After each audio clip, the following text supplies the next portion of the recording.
Next question, बहुत ही बड़ा case मेरे माइंड में आ गया जो भी चल रहा है इंडिया में. His name is Subhash, Atul Subhash, if you know, right. इतना वो बंदा इतना अंदर से परेशान हो गया था उन सब चीजों से कि उसने सुसाइड ही कर लिया. अब मान लो उसका कार्मिक था अपनी वाइफ के साथ, राइट, और उसने सुसाइड कर लिया, तो how would it impact overall family? क्या उसने इसलिए सुसाइड किया कि ये भी लिखा जाता है किस्मत में, ऑल बिग केसेस में, या फिर उसने कॉन्ट्रैक्ट ही अपना बीच में ब्रेक कर दिया और जिंदगी से हार मान ली? Yes please. प्रकृति प्रकृति कभी भी आपको सुसाइड आपकी किस्मत में नहीं लिखती। ऐसा नहीं लिखती, कभी नहीं होता किसी की किस्मत में कि किसके तो सुसाइड इसने करना ही करना है। ऐसा बिल्कुल हम्म. भी नहीं है। हम्म. बट हाँ, अगर ऐसा हो सकता है कि इसने, ऐसा हो सकता है कि वाइफ के साथ कर्मा खराब था, ये तो डेफिनेट बात है, क्योंकि जी. उस पे उसका कंट्रोल नहीं था। अब देखो, शादी की तो उसने कभी बैड इंटेंशन से तो की नहीं थी। अब वो लेडी जो है जिसके साथ शादी की थी, अब उसका बिहेवियर इतना खराब, सोचो इसमें तो कर्मा जरूर होगा। इतना इसमें तो हम्म. कर्मा जरूर होगा। क्यों उसे एक अच्छी जो अंडरस्टैंडिंग वाली वाइफ नहीं मिली? ये तो जरूर कर्मा था, इसमें कोई डाउट नहीं है। कर्मा तो है ना, यहां तक कर्मा है। लेकिन इसके बाद कैसे हैंडल करना है? अब कोई डिफिकल्ट व्यक्ति जीवन में आ ही गया, अब उसको हैंडल करते हुए आप क्या बिहेव करते हो, ये आप पर डिपेंड करता है। मैंने जैसे अभी कहा, क्या पता होपोनोपोनो प्रेयर की जाती, मेंटली सोल लेवल पर हीलिंग हो जाती, तो दुश्मनी का कुछ भाव जो है सामने वाले के हृदय से खत्म हो सकता था। एक तो ये पॉसिबिलिटी है। दूसरी ये है कि अगर दुश्मनी टाइप सामने वाला रख ही रहा है, तो डील करके भागने का क्या अर्थ है? अब ये तो भागना हो गया, एस्केपिज्म हो गया कि मर जाओ, इससे तो बेटर है। नहीं, इतना नहीं। अनेक लोग हैं जीवन में, अनेक डिफिकल्टीज आती हैं, लेकिन मरने का भाव हर एक के अंदर नहीं आता। जी. कंडीशंस पैदा हो जाएंगी थोड़ी डिफिकल्ट, ये जरूर है, कर्मा इसमें है। कर्मा यहां अपना रोल प्ले कर रहा है कि डिफिकल्ट कंडीशन पैदा हो जाएंगी। बट आप उसके बाद क्या निर्णय लेते हो, ये आप पर डिपेंड करता है। आखिर इतनी ट्रेनिंग आपको दी गई है, इतने बहादुर तो आप हो कि जीवन को, मृत्यु तो आखिरी वो विकल्प हो गया वो वाला जो, और ये पता होना चाहिए कि वो इतना खतरनाक विकल्प है। अगर किसी ने वो चुना, तो जब तक उसकी सोल का जीवन यहाँ पर था, मतलब अगर मान लीजिए उसको 70 साल का जीवन जीना था, और अगर 30 साल में ही अपने आप को उसने खुद को मार लिया, तो बाकी के 40 साल उसे यहीं भटकना पड़ेगा। ये एक शाश्वत सत्य है कि उस सोल की मुक्ति नहीं होती जब तक वो यहाँ से अपना काम, उसका टाइम पीरियड पूरा नहीं होता, उसको आगे की जगह नहीं मिलती। अब ये उसकी गलती है, इस मामले में डेफिनेट गलती है।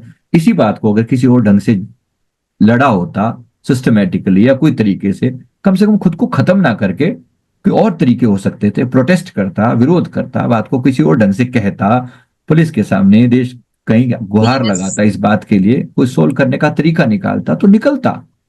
हम लोग, कोई शायद दुनिया उसका साथ देती, कोई ना कोई होता। हाँ, ये बात ठीक है कि अभी मेल्स के लिए इस टाइप के कानून नहीं बने, ज्यादा फीमेल्स को फोकस करते हुए कानून बनाए गए हैं, वो भी समस्या है हमारे देश की, वो भी कुछ पार्ट है।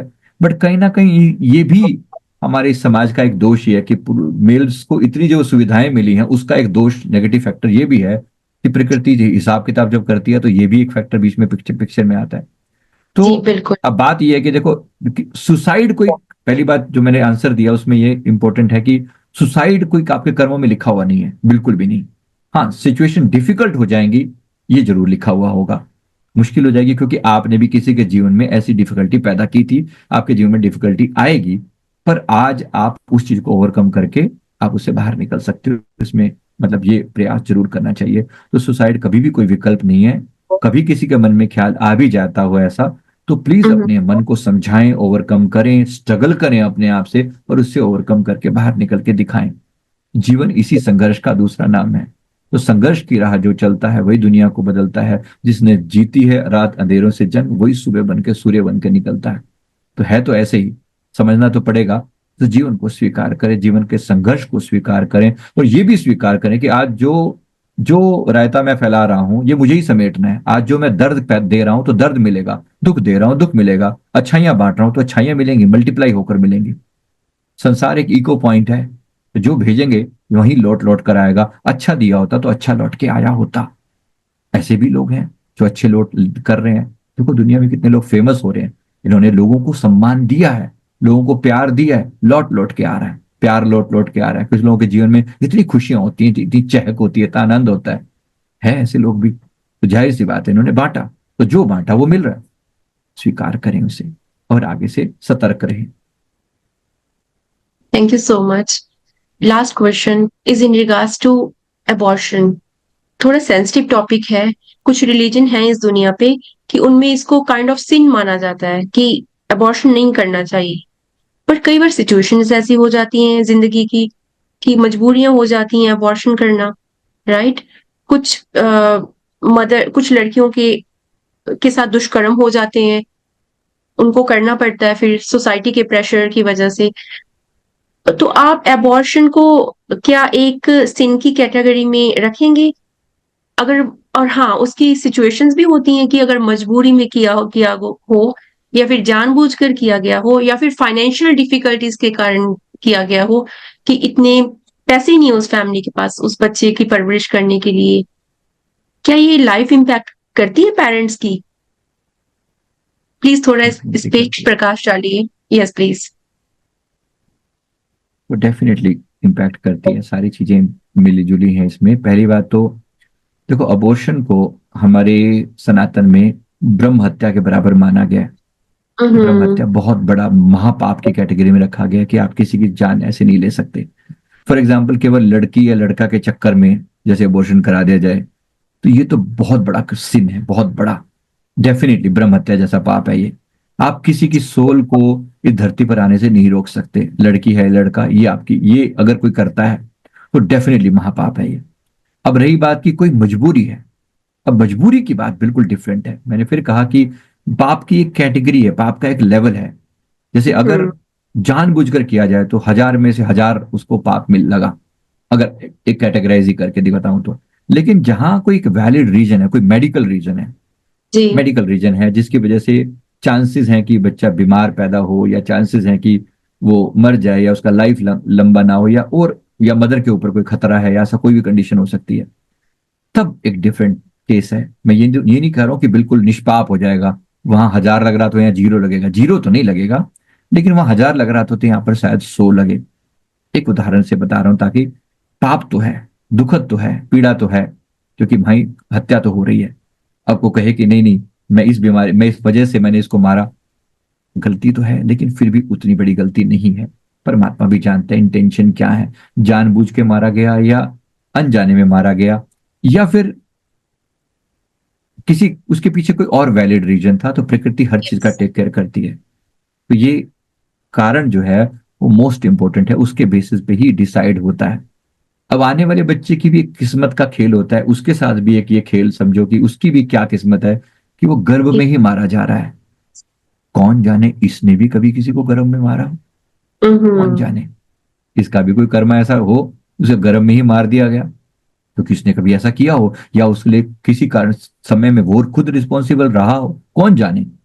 कौन जाने इसने कभी ऐसा कह के करवा दिया हो, आज प्रकृति उससे के साथ वैसा ही गेम खेल रही है। तो जो भी है, ध्यान रखने की चीज है, ये कोई साधारण सी बात नहीं है कि हम किसी को कोई भी, मतलब किसी भी टाइप की हिंसा प्रकृति को बर्दाश्त नहीं है, नेचर को बर्दाश्त नहीं है।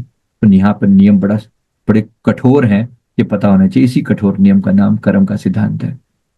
और हम इंसान समझते हैं जो हुआ ही नहीं, जो बेबी हुआ ही नहीं, जिसका अबॉर्शन हो गया, उसको हम मानते ही नहीं उसकी एग्जिस्टेंस को। मेरा एक और भी क्वेश्चन रहता है, क्या हमें उनको, उन सोल्स को जिनको, जो जिंदगी में ना आ पाई, उनकी भी खुशी थी जिंदगी में आना, उनको भी लाइफ देखनी थी, क्या उनके लिए हमें कोई पाठ पूजा करवानी चाहिए घर में, या प्रेयर्स करनी चाहिए कि वी आर रियली सॉरी, है ना? जैसे हम एक मृत्यु व्यक्ति के बाद उसका पाठ रखते हैं, सिख सरदारों में, सिखिज्म में होता है, हम अखंड पाठ करते हैं उसका, पाठ द भोग पाने हैं जिस तरह, उस तरह वैसे ही क्या उन सोल्स के लिए भी हमें कुछ स्पेशल ऐसे करना चाहिए, उनको रिस्पेक्ट के लिए कि चलो जो हो गया ठीक है, एटलीस्ट हम उसको, उनको विदा तो कर दें आगे, एक अच्छी गुड बाय तो कर दें। जो हुआ गलत हुआ, बहुत पेनफुल था, बट स्टिल ये भी मेरा अपना भी एक क्वेश्चन है, should be do that? Definitely ये जो बच्चे हैं ये भी पितरों के रूप में हो जाते हैं, यस। जिनकी डेथ हो, जिनको मार दिया गया इवन देन, या किसी कारण से भी वो जन्म नहीं ले पाए, तो डेफिनेटली उनके प्रति जो है ना ये भाव रहना चाहिए, उनके उनको विदा तो प्यार से जरूर करना चाहिए, पॉइंट बिल्कुल सही है। माफी जी। मांगी जाए, और जब पितरों को के प्रति कोई अपने मन में पॉजिटिव भाव रखा जाता है तो उनके प्रति भी रखा जाए कि वो भी थे। तो ये बिल्कुल सही है, उनके लिए जरूर पाठ किया जाना चाहिए, उनके लिए जरूर प्रार्थना की जानी चाहिए, क्योंकि एक सोल ने संकल्प लिया होगा। सोचिए, जब सोल का इस धरती पर आना होता है, सोल एक जी। गर्भ जी। धारण करती है, तो उसके से पहले वो कितने पेन से गुजरती है, कितने पेनफुल हम्म। प्रोसेस से गुजरी गुजरी होती है। पिछली मृत्यु कितनी खतरनाक थी, मृत्यु के बाद आफ्टर लाइफ कितनी खतरनाक थी, उस आफ्टर लाइफ के बाद वो एक क्यू में लगी, उसके बाद उसका यहाँ पर जीवन हुआ, जन्म हुआ, जन्म हुई वो गर्भ में आकर उसने इतनी पीड़ा सही, लेकिन उसका पर्पस पूरा नहीं हो पाया, कुछ भी नहीं पूरा हो पाया। तो वहां जो है उसके लिए बहुत पीड़ादायक है स्थिति, और उसके लिए जरूर प्रार्थना करके ही उसे विदा करना चाहिए।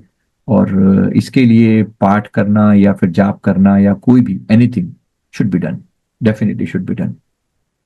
Thank you so much Sanjeev sir कि आपने इतने अच्छे तरीके से सब कुछ एक्सप्लेन किया। हम सब इतना ज्यादा बिजी हैं अपनी जिंदगी में कि ये चीजों के बारे में सोचते नहीं या उनको इम्पोर्टेंस देते नहीं, जबकि ये चीजें हमारी लाइफ को, हमारे आने वाले टाइम को बहुत ज्यादा इम्पैक्ट करती हैं। आई होप कि आप सबको बहुत ही ज्यादा आज नॉलेज मिली होगी संजीव सर से। आप प्लीज एक मैसेज दीजिए हमारे व्यूअर्स के लिए from your side. Yes please, before we let you मेरा गो। मेरा मैसेज जो है आप सभी के प्रति जो है, कर्म के सिद्धांत के प्रति सतर्क रहने के लिए है, और अपने आप को अवेकन करने के लिए है। अवेकनिंग बहुत जरूरी है। मैं इस पर बहुत काम किया, ये बुक भी इसीलिए पब्लिश की है, किसी का मन करे तो जरूर पढ़ें समझें। ये जीवन बेशकीमती है, और एक एक कर्म के प्रति सतर्क रहना बहुत जरूरी है। हम कितने ही लोग ऐसे हैं, मतलब जो, जैसे जो लोग अब इन बुरे कर्मों के कारण, नॉलेज ना होने के कारण वो पाप करते ही चले जाते हैं, उनको लगता है क्या फर्क पड़ता है। लेकिन इससे पहले कि कोई उन्हें समझाए कि फर्क कितना ज्यादा पड़ता है, एक एक चीज जो आप कर्म कर रहे हो, छोटी से छोटी हिंसा यहाँ बर्दाश्त नहीं होती। तो कर्मों के प्रति सतर्क रहिए। आने वाला साल जो है वो कर्मों के लिए और ज्यादा हैवी रूप से कर्म फल दाता होने वाला है। तो you have to be very careful, very very careful. तो कर्म ढंग से करें, और जीवन का लक्ष्य सामने जरूर रखें कि मुझे इस धरती से, जब मैं परमात्मा के सामने जाऊं, जिसने मुझे भेजा था, जब मैं उसके बाद जाकर फेस करूं, तो परमात्मा एक खुशी से मुझे अपने हृदय से लगाकर स्वीकार करे, और कहे कि तूने वो काम किया है जो जो करने के लिए मैंने तुम्हें भेजा था। कितनी खुशी होगी। वो सारा करा कराया सब कुछ सार्थक हो जाएगा, अगर अंत में हम अपने जीवन का गोल पूरा कर लेते हैं तो। और सारे करे कराए पर पानी फिर गया, अगर हमने सिर्फ वो नहीं पाया जिसको पाने के लिए भेजा गया था। इसलिए संसार की सारी चीजें, खुशियां, सारी खुशियां अच्छी हैं, है खुशियां अपने परिवार के साथ, धन पदार्थ भोगो, आराम से महल माड़ियां भोगो, सब आनंद लो, लेकिन जीवन का लक्ष्य ना भूलो। अगर लक्ष्य याद है तो फिर सब याद है। फिर अंत में परमात्मा के सामने जब खुशी पूर्वक, आनंद पूर्वक अपने जब सामने जाते, क्योंकि मैंने देखा है वो सीन, जब परमात्मा को फेस किया जाता है तो वो सीधा सीधा इतनी प्रसन्नता जब होती है ना कि भाई मैंने, तुमने ये गोल पूरा करके आए हो, तो वो जो आनंद, वो जो प्रेम अंदर से उमड़ता है, वहां कुछ और ही है। वरना इतना धुतकारा जाता है, इतना धक्कारा जाता है, इसका कोई हिसाब नहीं। तो इस भगवान ना करे कभी किसी को ऐसा कुछ फेस करना पड़े, और इस इफेक्ट तो इसके स्वीकार करते हुए सतर्क रहें,